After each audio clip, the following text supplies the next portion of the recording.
Proizvodne prostore v Dolenjskih Toplicah so kupili konec pomladi leta 2000 od stečajnega upravitelja tovarne Bor. Istega leta so začeli s proizvodnjo.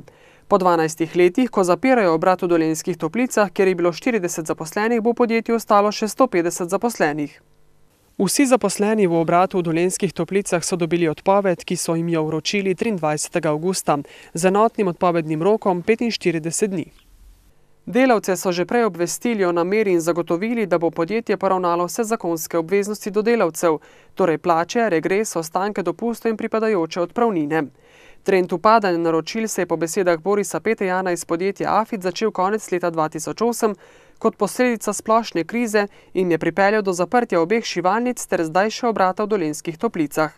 Med glavnimi razlogi za krčenje proizvodnje so nedostopnost bančnih kreditov, plačilna nedisciplina ter poplava cenene obutve predvsem azijskih proizvajalcev.